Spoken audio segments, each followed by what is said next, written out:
You don't need a mansion or a Hollywood name to leave behind a story that's more than just fame. Me to need a will, just a family, or a cat plotting world domination. Welcome to Celebrity Estate Chaos, where we prove a lot of things. Like how estate chaos isn't just for millionaires with private islands, anyone with stuff, relatives, or that one weird collection you think nobody's fighting over. And chances are, they will. Welcome to the Deep Dive. We're here to plunge headfirst into a stack of sources and really pull out the key insights. That's right. Today, we're tackling something I think everyone relates to but maybe doesn't think about enough. Disaster preparedness. Globally, sure, but also right there in your own house. Mm-hmm. Because, have you ever wondered why, even with all the crazy weather trends and, frankly, global threats we hear about, so many of us are still, fumbling in the dark for a flashlight when the power cuts out? That is exactly the mission for this deep dive. We're digging into the sources you shared, trying to connect those big global patterns with, what we actually do or don't do. And there are some genuinely surprising facts about how ready or maybe how unready the world really is. Okay, let's start with that global reality check then. Are we actually ready for anything? Looking at these reports, what was the thing that really jumped out at you about international preparedness? Well, I think a really stark one comes from the Global Health Security Index. This looks at how ready countries are for epidemics, pandemics. And it basically says no country, not one, is fully prepared. The average score is pretty bad. 38.9 out of 100. Wow, 38.9. That's incredibly low, even for richer countries. Even including some of the wealthiest nations, yeah. Which is quite sobering. And I'm guessing that lack of readiness, it probably goes beyond just health crises, doesn't it? Oh, absolutely. If you connect that to the bigger picture, there's a report from the UN Disaster Risk folks, UNDRR, and the World Meteorological Organization, the WMO. Right. It reveals that literally half of all countries don't have multi-hazard early warning systems. Half. And it's especially bad for the most vulnerable, least developed countries, small island developing states. Why is that gap so critical? Because these systems, they would give people warning, time to react to a hurricane, a flood, even a disease outbreak. Without them, communities are essentially flying blind into danger.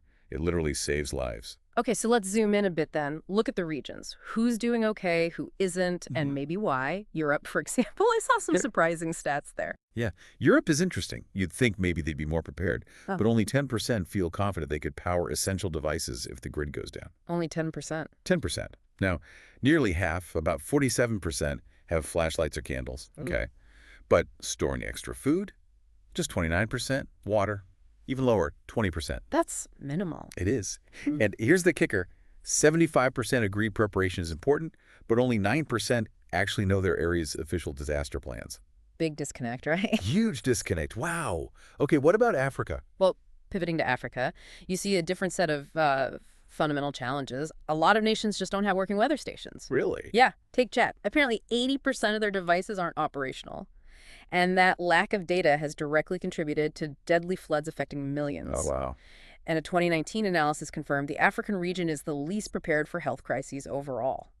Which, it really raises an important question. Why is it still such a struggle to get robust early warning systems in place there despite climate disasters happening so often? Is it funding? Infrastructure? It's often a mix. A critical lack of sustained funding, yes, but also the basic infrastructure investment. So even if systems get installed, they aren't always maintained or upgraded. It's a tough cycle. Okay. Let's shift over to Asia and Southeast Asia. Seems like a bit more of a positive picture in some spots. In some ways, yes. Southeast Asia actually leads in household planning, believe it or not.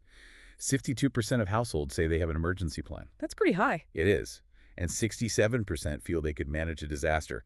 That's roughly on par with North America. Interesting. And then you have Japan? Ah, Japan. Yes. They really stand out. Frequent drills, amazing early warning systems, really strong building codes and infrastructure regulations.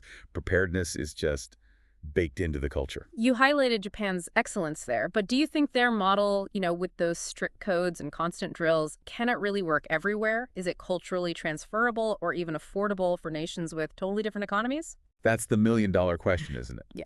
What specific policies make Japan so effective, and can they work elsewhere? Their comprehensive approach, Starting education young, the tough building standards, it's definitely a model. But scaling it, that takes huge political will and resources. Right. Meanwhile, you look at, say, Australia and New Zealand. They rank really well globally for pandemic preparedness. Top-tier stuff alongside the US, UK, Sweden, South Korea. They push community drills, though getting data on individual household readiness there is a bit harder. Okay. And South America, you mentioned the data is a bit patchy. It is patchier, yeah. Right. But where we do have data, like parts of Brazil, the Global Health Security Index scores show pretty weak pandemic readiness. So likely vulnerabilities there too. So if you had to summarize, the best, the moderate, the least prepared. Well, summing it up, it's clear that even the richest countries are scoring pretty poorly on key things, like health systems ready for surge, or effective warning systems, even just basic household planning. The best prepared places seem to combine strong infrastructure, consistent public education, regular drills, and real political commitment. The least prepared. They often lack those basics, the warning systems, the household readiness, and crucially, the funding and the long-term vision. Okay, all that global context makes sense, but it still doesn't quite explain that personal feeling, does it? That paradox. Right. You know, it always starts the same way. You're comfy, maybe binge watching a show, got your snacks, then boom, lights out, screen's black. You just kind of stare into the dark for a second, maybe mid-chew, and then you say it. Where the heck is the flashlight? Happens every time. Every time. And despite wild weather being, like, constantly in the news, we still get caught out again and again. What do the numbers say about that scenario? Well, the stats really back up that feeling. FEMA, in 2023, found only 48% of Americans actually have emergency supplies ready to go. Less than half. Less than half, and maybe even worse. 65% of households don't have a backup light source that works, like the batteries are dead or who knows where it is. Oh. And up in Canada, a CBC poll from 2022, 57% of families had zero plan for an outage lasting multiple days. It's this classic modern paradox. Tons of information, warnings everywhere, but we often fare on the basics. Right. To really bring that home, we found some great stories, some real life, honestly kind of ridiculous tales of unpreparedness in the sources. Oh, yeah. Incredible stuff. People in Texas during that 2021 ice storm using gas stove burners for heat and light, boiling snow, one family wrapped in baby shark blankets for warmth. Oh, my gosh. California during wildfire blackouts in 2023, folks using their car headlights shining into the living room, someone powering their phone using their dog's GPS collar tracker. Out. A dog collar. Yep.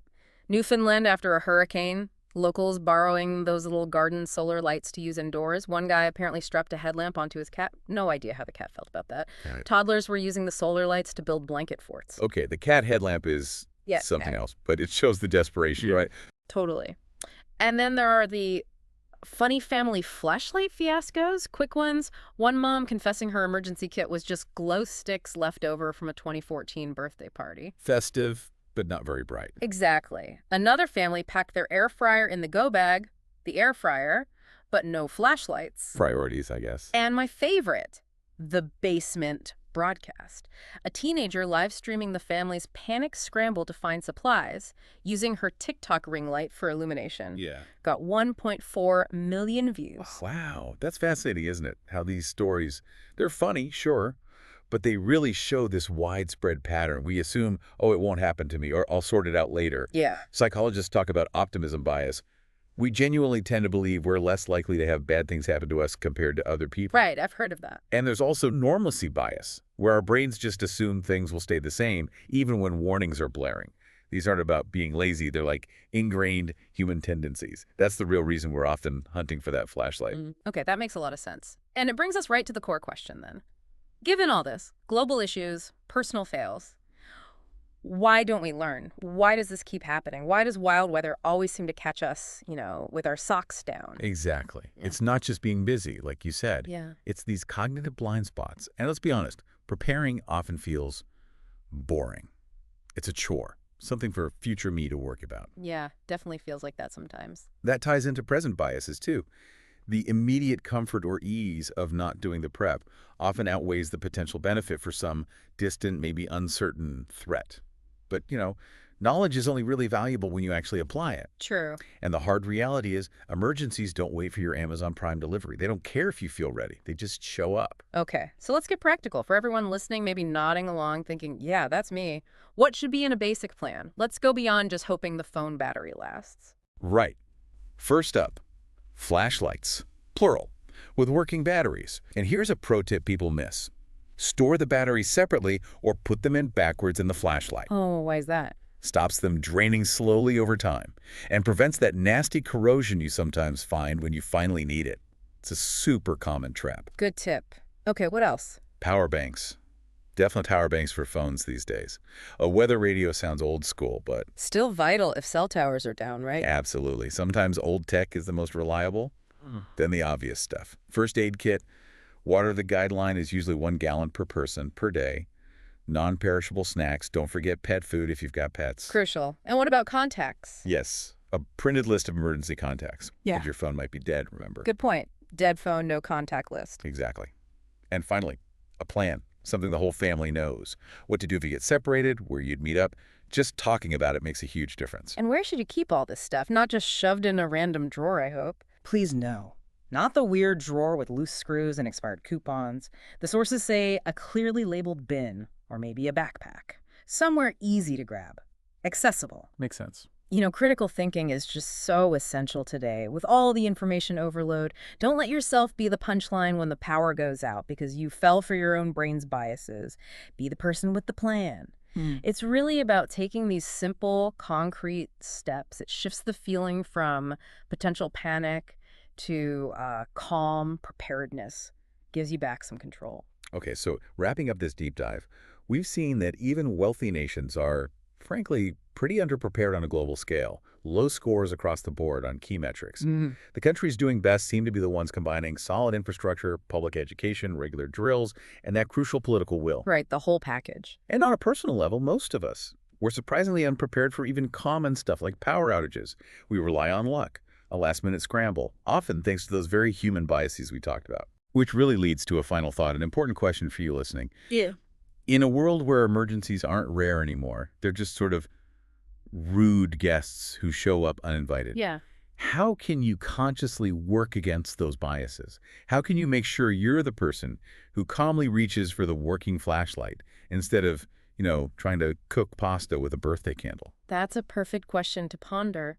And I just add, beyond avoiding the candle-cooked pasta, having that plan, it brings a real sense of calm and control when things get chaotic. It turns panic into, okay, I know what to do. Absolutely. Empowerment. And if you are ready to get your prep sorted, maybe even with a bit of humor, we did come across some resources. The sources mentioned Tina Jin's bookstore, and her book series sounds like they have checklists and guides. Gosh. That is like, oops, proof. What you should have packed yesterday, prepared for anything, emergency, not on my watch, and even first aid. Got to look after the pets. Just aid. I like that. So we really encourage you to maybe check those out, explore some resources, start your own prep journey. That way, next time the lights flicker, you can be the one smiling, grabbing that working flashlight, and just thinking, okay. That's a wrap for today's chaos. If you learned something, laughed a little, or now feel slightly more prepared for life's curveballs, we've done our job. Don't forget to like, share, and subscribe to our channel and follow us on social media. Catch us on Spotify, YouTube, and anywhere podcasts make you rethink your to-do list. Thanks for tuning in. And remember, if it's important and unexpected, we probably cover it. Stay safe, stay curious, and we'll see you next time.